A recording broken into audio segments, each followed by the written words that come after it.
परम सुखदम केवलम ज्ञानमूर्तिं द्वन्द्वातीतं गगनसदृशं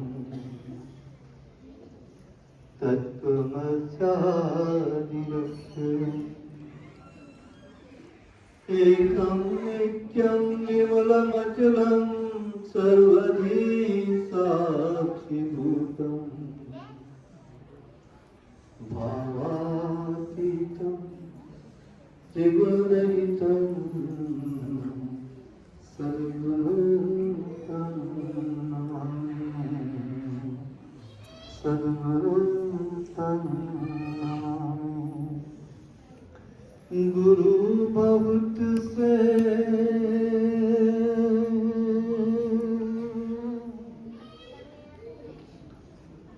गुरु बहुत से हैं सुने इस जग में भगवान। गुरु बहुत से हैं सुने इस जग में भगवान। जन्माना तुम सा कोई गुरु नाम समान। श्री प्रभु राम लाल जी की जय। शरणम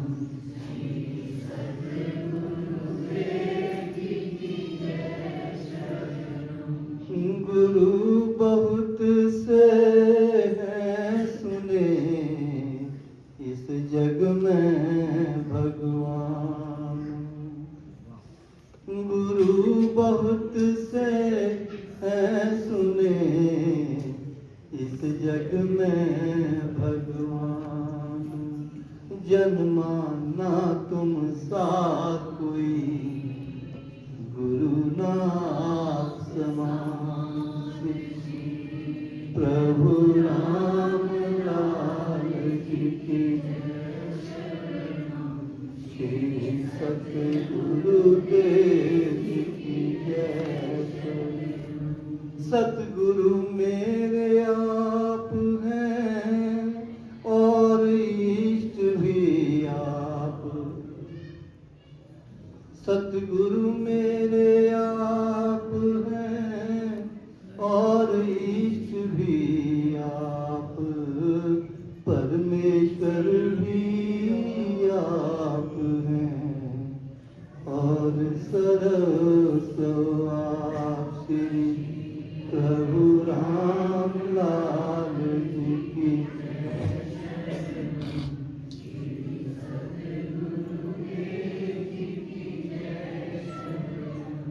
मुझसे बढ़कर जड़ नहीं। मुझसे बढ़कर जड़ नहीं रखना प्रभु जी ध्यान। ठुकराना ना दास को परम निमाना जान। श्री प्रभु राम लाल की श्री सतगुरु मुझसे बढ़कर जड़ नहीं रखना प्रभु जी ध्यान। ठुकराना ना दास को परम निमाना जान। श्री प्रभु राम लाल की श्री सतगुरु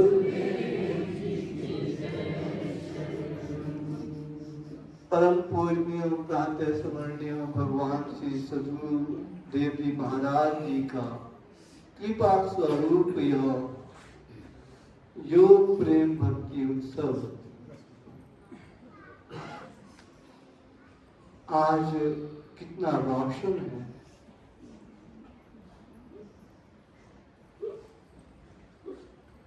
और कितना उजागर है और कितने प्रेम से ओतप्रोत है।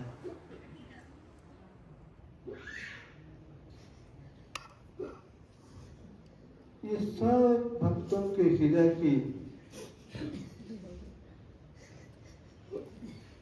कोमल भावनाओं की सूक्ष्मता के अंदर जाकर पता लगता है।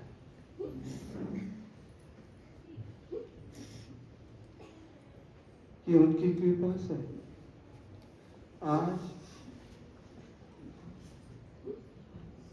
इस जय श्री प्रभु की जय उनकी कृपा से उनके प्यारों के चरण इस आश्रम की धराधाम में पड़ने से यहाँ का कण कण ज्योतिर्मय हो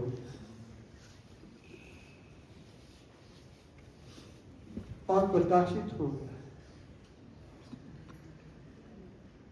आपके प्रेम से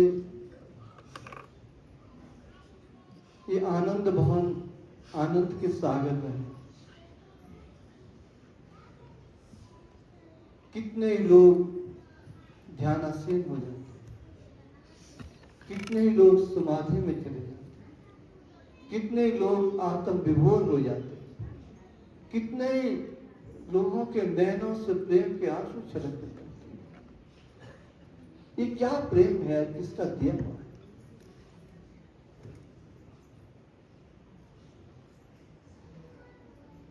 कोई मालिक हमारे आए, कोई चमन आया, लेकिन बिन कहे ही कुछ चला गया। और बिन कहे बहुत कुछ दे भी दिया। उन्होंने जो दिया वो हम देख रहे, कहा कुछ नहीं, दिया बहुत कुछ। वही कारण है कि उनके अनन्य प्रेम के फलस्वरूप आज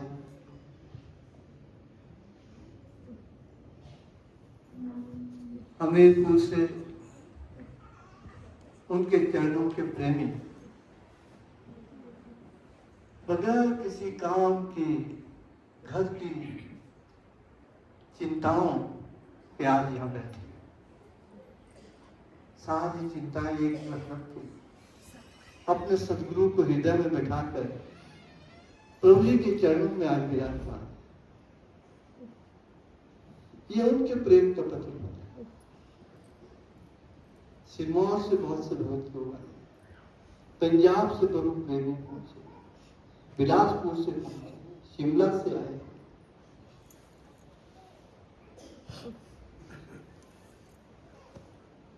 उत्तराखंड से आए हैं, विकास नगर से आए हैं, देहरादून से आए हैं, उत्तरकाशी से आए हैं।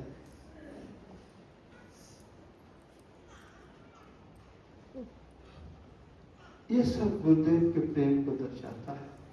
उनका प्रेम भक्ति उत्सव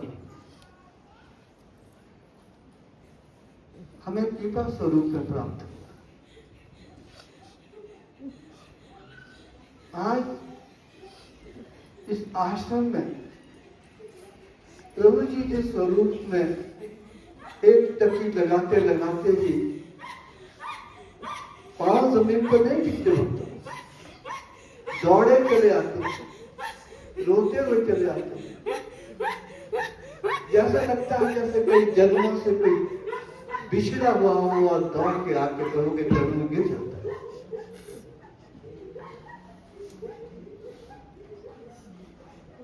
ये कोई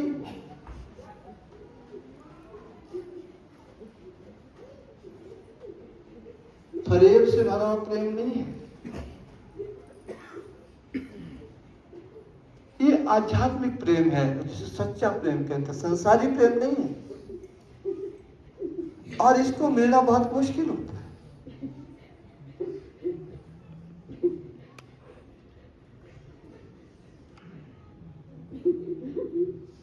इसीलिए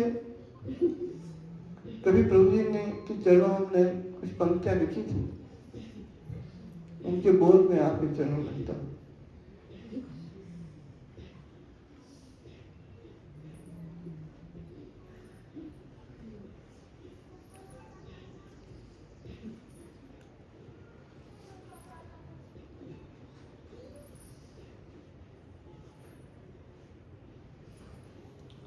तू मसीहा है ज़माने का, तुझे नमन लाखों बार है। तू मसीहा है ज़माने का, तुझे नमन लाखों बार है।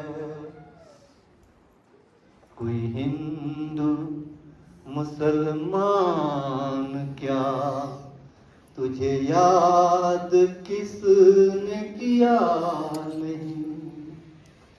कोई हिंदू मुसलमान क्या, तुझे याद किसने किया नहीं। तू मसीहा है ज़माने का, तुझे नमन लाखों बार है। जब किसी ने पूछा कभी कहीं, तेरा क्या है हासिल जिंदगी। जब किसी ने हमसे पूछा कि आपने जिंदगी में क्या हासिल किया, जब किसी ने पूछा कभी कहीं, तेरा क्या है हासिल जिंदगी, चमन मुंह से निकल पड़ा, मुझे और कुछ पता नहीं। तू मसीहा है ज़माने का, तुझे याद किसने किया नहीं। मसीहा है ज़माने का, तुझे याद किसने किया नहीं।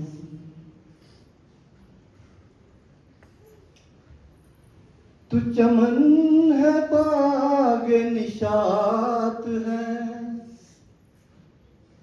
तू चमन है बाग निशात है। निशात होता है आनंद का साथ। वैसे बाग निशात कश्मीर में है, वहां कभी घूमने भी गए थे। तू चमन है बाग निशात है, तू गीता है और नमाज है। तू चमन है बाग निशात है, तू गीता और नमाज है। तू रामायण है योग की, तूने राज अपना दिया नहीं। तू मसीहा है ज़माने का, तुझे याद किसने किया नहीं। कोई हिंदू मुसलमान क्या, तुझे याद किसने किया नहीं। वो गुरुदेव चमन रहे हैं, वो चमन थे, बागे निशात है, वो गीता है, वो नमाज है, वही योग की रामायण है। पर लेकिन उन्होंने अपना राज नहीं दिया। और सारा हम जब होशियारपुर जाते थे, हम उनके चरणों में कहा बैठते थे, उन्हें कहते थे गुरुदेव क्या बात है, मजा आ गया। अरे क्या मजा आया ठाकुर साहब? नहीं, मजा आ गया बस, बाकी मत पूछो। हम फिर भी कहते बता दीजिए क्या मजा आया आपको। तो मजा ये आया कि हम आपके चरणों में बैठे। हमने ये पंक्तियां लिखी थी क्या? तू चमन है बागे निशात है, तू गीता है और नमाज है, तू रामायण है योग की, तूने राज अपना दिया नहीं। मगर ये मजा आ गया कि आपने राज अपना दिया ही नहीं किसी को। अगर राज दे देते हम यहाँ बैठ सकते आपके पास में, ये मजा आ गया। आपको तो होशियारपुर वालों ने नहीं छोड़ना था। हम तो कहीं घर चक्कर में होते लाइन में खड़े हुए इतना हम गुरु जी के पास जाना था। मगर ये मजा आ गया तो महाराज बड़े प्रसन्न। मगर इससे बड़ा क्या मजा है? आप अपना राज देते ही नहीं किसी को कि आप क्या तो मसीहा है जमाने का, आपके इशारे से जमाना चलता है। आप वो चलते, वो हमारे सतगुरु, उनके हम शिष्य, उनके पास बैठते ही मन प्रेम से भर जाता था। उनकी सूरत देखते ही हम आत्मनिर्भर हो जाते। उनका आशीर्वाद पाते ही हम मोर की तरह नाचते रह जाते। उनका एक इशारा हमारी जिंदगी को संवार देता था। उनका एक दो बार यहाँ आना कितना काम कर गया।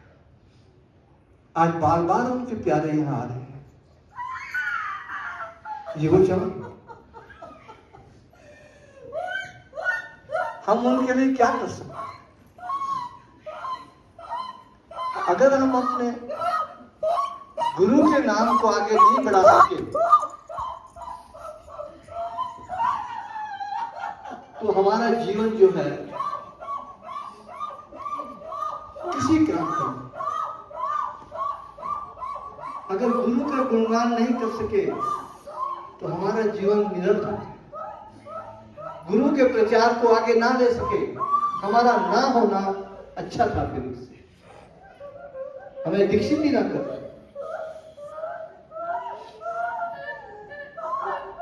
लेकिन बड़ी प्रसन्नता होती है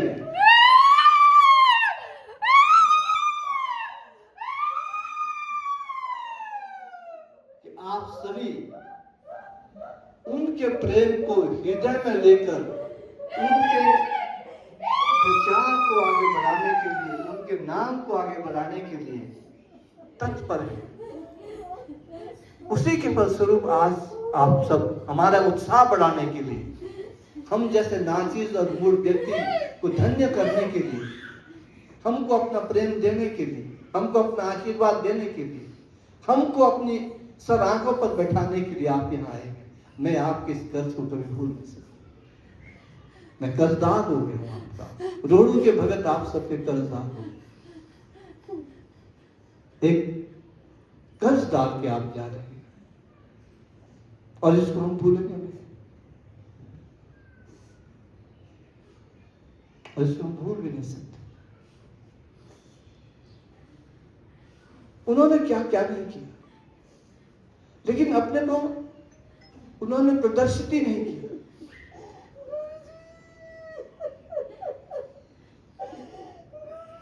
हम आज उनको याद करके जी रहे हैं।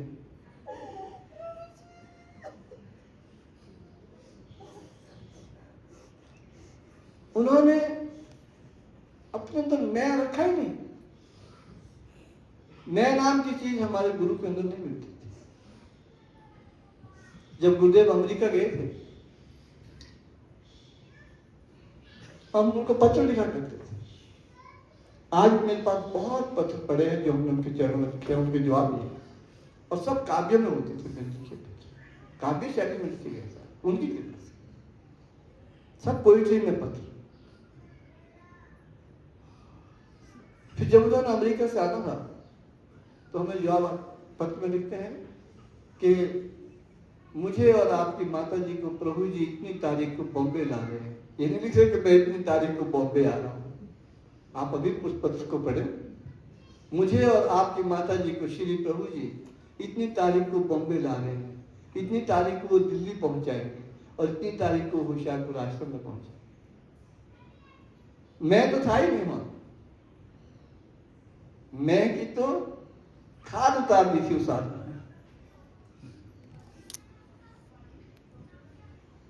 जिसे याद करके जिए जा रहे हैं, भला कैसे वो चमन भूल जाएं।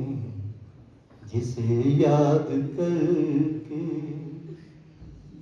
जिए जा रहे हैं, भला कैसे वो चमन भूल जाएं।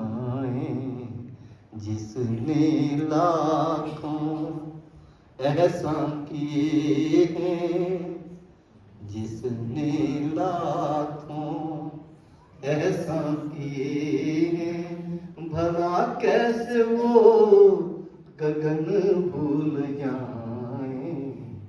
जिसने लाखों, कोई प्रेम से कह रहा है मुझ में, मैं कुछ भी नहीं हूँ, मुझे भूल जाएं।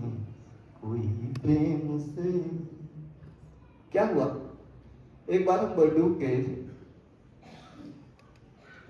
बरडूब में आज हमारे प्रिय मित्र गुरु भाई टी.एस. मेहता जी की धर्मपत्नी भी है। टी.एस. मेहता जी क्या व्यक्ति थे, क्या जोश था।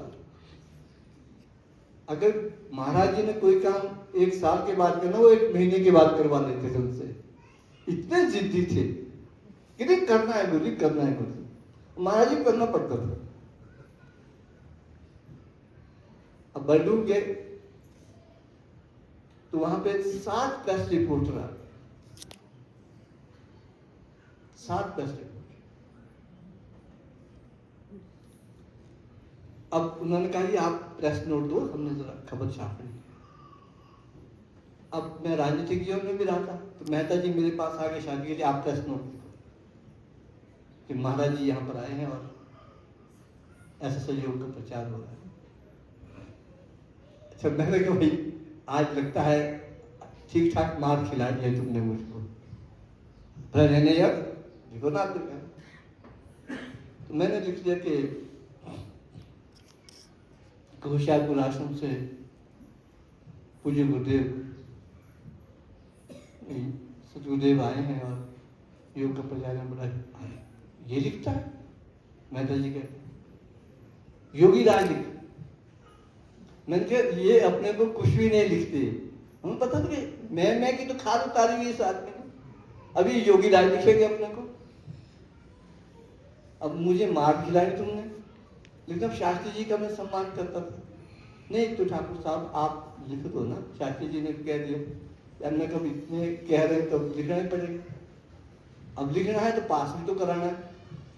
मैंने योगी राज लिख लिया और महाराज जी के पास में, तो महाराज प्रेस नोट लिखा, हाँ सुनाओ क्या लिखा।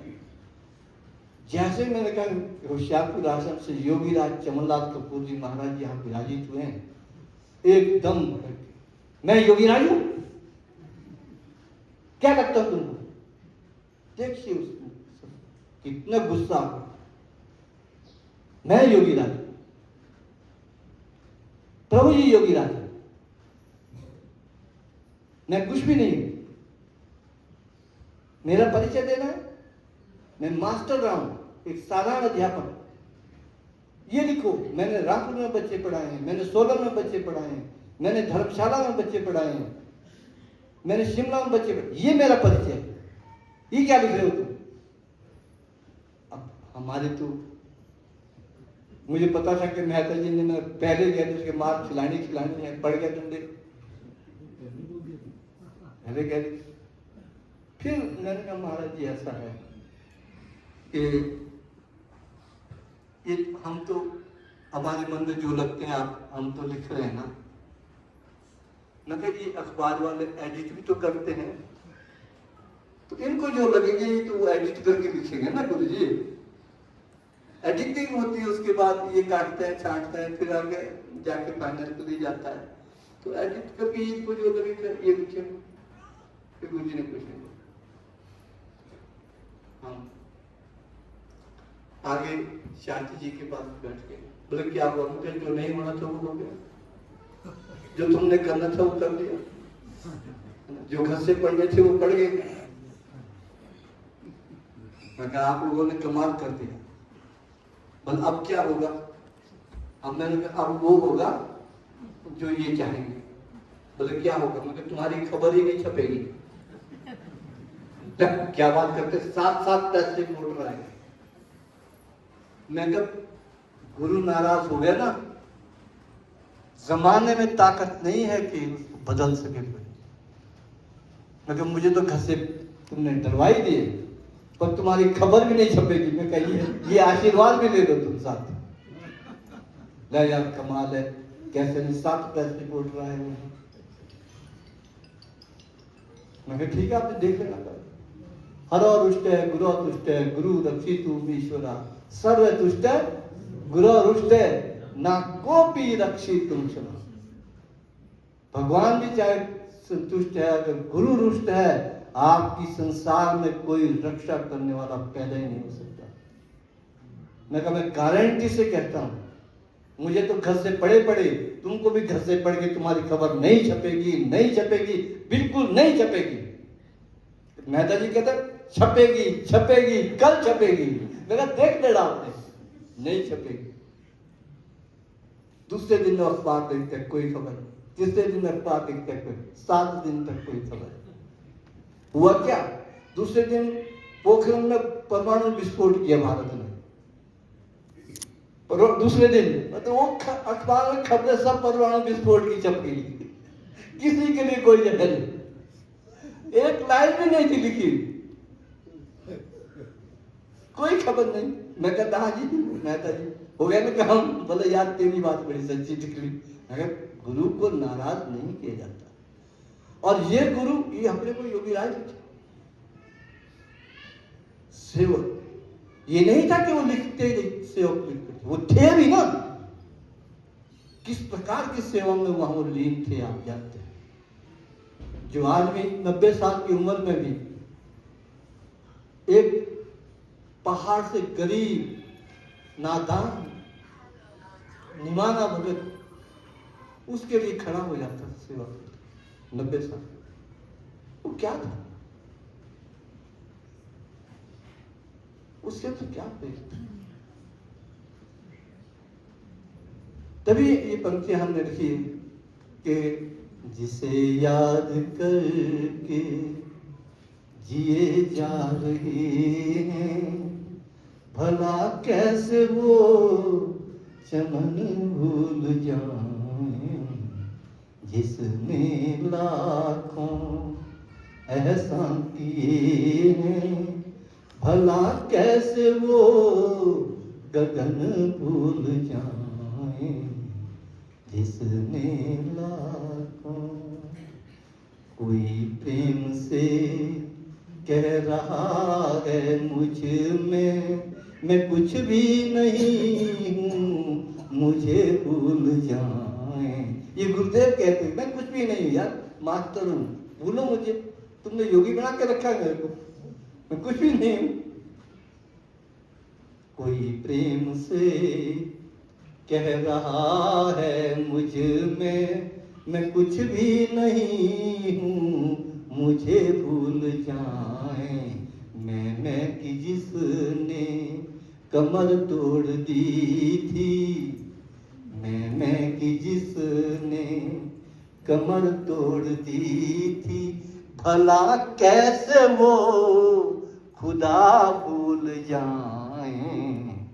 मैं कि जिसने कमर तोड़ दी थी, भला कैसे वो चमन भूल जाए, जिसे याद कर। इसीलिए हमने योग साधना आश्रम का नाम ही चमन धाम रखा है।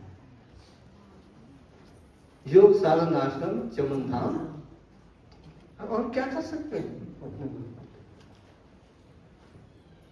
हम उनके नाम से कुछ ना करें तो किसके नाम से करें? तो आप सभी का इस महोत्सव पर बहुत बहुत बधाई है। योग साधना आश्रम चमन धाम टिकरी में आपका स्वागत है, आपका हार्दिक अभिनंदन है, आपको इसके लाख लाख बधाइयां देता हूं। और वो चमन जो भविष्य को जानता था, और वो चमन जिसके चरणों में हमारा जीवन था। आज कल ही बात हो रही थी, चक्रौता से, विकास नगर से दो भगत आए, महाबल जी और शूरवीर जी, रुड़की जी को अपनी बात सुना रहे थे। अब महाबल ने यहां से अपने चक्रौता जाना था। चक्रौता के दो रास्ते, एक नौगांव होते हैं और एक सावड़ा होते हैं। राजू तो अच्छे ढंग से जानते हैं किधर से कितने रास्ते हैं, तो सारा ही पता है। चक्रौता नौगांव होते जो रास्ता है तो वो थोड़ा दूर है, जो सावड़ा होते हैं वो नजदीक था घर के लिए। 5-6 घंटे का फर्क था। ये शाम को क्यों नहीं ठहरे थे महाबल? रात को गुरुदेव आते हैं सपने कि महाबल तुमने नौगांव होते हुए जाना है, जो बस पहले जाती है उसमें नहीं बैठना। देखिए गुरुदेव स्वयं ये कह गए, तो कैसे हमको कैसे कृपा करते? महाबल ने सोचा कि यहाँ 6 घंटे बाद ये क्या बोल दिया गुरु जी ने, उधर से तो लंबा सफर है, कौन जाए उधर से, मैं तो इधर से ही जाऊंगा, इधर से छोटा है, 6 घंटे पहले पहुंचूंगा। अपनी टैची टूची बैग डाल के उस बस पे बैठे जो जल्दी जाते थे। फिर सोचा गुरु जी ने बोला है मेरे को उतरना चाहिए, फिर सामान नीचे उतार दिया। नहीं यार कौन, फिर और बैठ गया। कंडक्टर बोले भाई साहब कर क्या रहे आप, उतर रहे चल रहे, बोले यार कुछ समझ नहीं आ रहा मैं किस बस में जाऊं। बाद में फिर उसने डिसाइड कर नहीं इसी बस में जाऊं जो जल्दी पहुंच जाता। 1 किलोमीटर जाने के बाद पुल आता है, आगे टर्न होता है त्योनी में, पार में गिर जाता है, लगभग त्योनी बाजार क्रॉस करने के बाद फिर पार, फिर बस खड़ी कर दी। बोले यार मैंने तो उतरना है। बोले यार कमाल कर रहे आप, कभी चढ़ रहे उतरने, क्या क्या मजाक बना के रखा है। फिर मैं उतर ही गया, उतर गए। तो वहां से फिर वो दूसरी बस भी जानी थी, लंबा सफर था, और गुरु जी ने बोला यार वैसे करना चाहिए। आगे जब नौगांव पहुंचे, वहां खाना खाते हैं सर दामता के पास, तो कुछ लोग पीछे बातें कर रहे थे, 8-9 आदमी। तो महाबल भी चले गए। बोले क्या बात है? बोले जो बस चक्रौता जा रही थी उसका एक्सीडेंट हो गया और 9 आदमी ऑन दी स्पॉट मर गए। अब आप देखिए हमारे गुरुदेव क्या थे, क्या शख्सियत। और तब जाके महाबल बोले अरे शुक्र है मैं नहीं बैठा, तो मैं भी वहां आज टिकट काट गया होता था, लंबा टिकट जिसमें वापसी का कोई टिकट नहीं था, ना घर जाने का था ना वापस आने का था। वो हमारे गुरु। हमारे पास एक लड़की पढ़ती थी +2 में, यहाँ पे आई, उसको क्या बोला है, खाना खाती है, उल्टी हो जाती है और उल्टी में शीशे आते हैं। हमारे पास भी लाए गए, भाई शीशे कटे हुए, बड़े बड़े शीशे, मेरी मिसेज ने भी देखे, इन्होंने भी देखे, पदम जी ने भी देखो भाई शीशे आ रहे हैं इसके पेट। जो लड़का से शर्मिला की बेटी, मैं कहा इन्वेस्टिगेशन करेगा, MRI हो गया, CT स्कैन हो गया। हमारे एक दोस्त है डॉक्टर बचान जी, जो CM के डॉक्टर भी रहे, पर्सनल डॉक्टर है, 8-10 साल, तो प्राइवेट क्लिनिक है, वो बोले पेट तो सारा ठीक है, शीशे कहाँ से आ रहे हैं? वो परेशान हो गई लड़की, ना खाना हजम हो रहा, कुछ नहीं। हमारे पास आके क्या करना है? हमारे पास तो प्रभु जी भाई अब ये देख लेंगे जो साधन थे हमने उनको थोड़े बताए। और डॉक्टर परेशान हो गया कि शीशे आ कहाँ से रहे, और लड़की बेचारी कमजोर होती चली जा रही, और शीशे ऐसे हैं कि पेट कट जाता है इनसे, तो ये तो अंदर चुभ भी नहीं रहे, न गले में कोई चोट आ रही। तो सारा परिवार परेशान हो गया, सारे डॉक्टर परेशान हो गए, सारे तांत्रिक मांत्रिक सब परेशान हो गए। लेकिन प्रभु के चरणों में आते नहीं, और पढ़ाई खराब हो गई। लेकिन उसके प्रभु के पास आए तो अब वो पता ही नहीं शीशे कहाँ गए। डॉक्टर अभी रिसर्च में फंस कोई शीशे क्या क्या थे, परेशान। तो ऐसे प्रभु हमको उन्होंने दिए, ऐसे भगवान दे के गए। अब हमको क्या चाहिए? जिस चीज का पता ना डॉक्टरों को, जिस चीज का पता ना किसी पे कल क्या होना है, वो बता देते हैं। वो और उनके लिए हम क्या कर सकते? बस उसके लिए वही बात, एक भजन है कि प्रभु लाए हैं इस योग को जीवन में ढाल के, इस योग को रखना प्रभु भक्तों संभाल के, इस योग को रखना प्रभु भक्तों संभाल के। ये हमारा आप सबका दायित्व है। वो कुछ दे के गए हैं, और जो उन्होंने दिया है अगर हम उसको संभाल नहीं सके तो क्या? हमें बड़ी प्रसन्नता हुई कि पंजाब से रशपाल जी 15-20 साल में लेके आए, बच्चे सब पहुंचे हैं। मैंने कहा आपने निर्मल सिंह जी को जिंदा कर दिया। कभी वो आते थे इस तरह से संगत लेके, तो मैंने कहा बहुत अच्छा है, वो तुम्हें कोई रास्ता दिखा गया। बेशक आज वो आराम कर रहे हैं, बाहर नहीं आ सकते, महाराज जी ने उनको इनकार किया कि 70 साल के बाद कहीं नहीं जाना, लेकिन उनके बच्चे आ गए।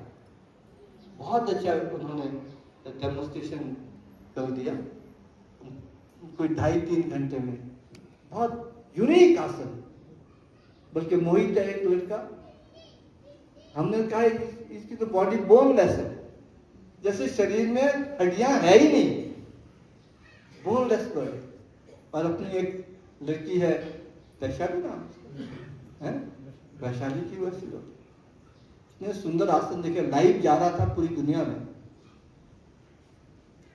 तो हमको तो हम ऐसे हैं रोड वाले लोग कि हमको तो एडवर्टाइजमेंट करनी भी नहीं आती। मैं सच बताऊं आपको, ये तो जो एडवर्टाइजमेंट कर रहे होंगे प्रभु जी कर रहे होंगे, हमें तो कुछ पता नहीं है एडवर्टाइजमेंट क्या होती है। जड़ है, आज तक लाइव जा रहा है, शादी सब हो रहा है, पूरी दुनिया देख रही है। हर संडे में जो है यहाँ पर लाइव होता है, जगन्नाथ जी भेजते रहते हैं।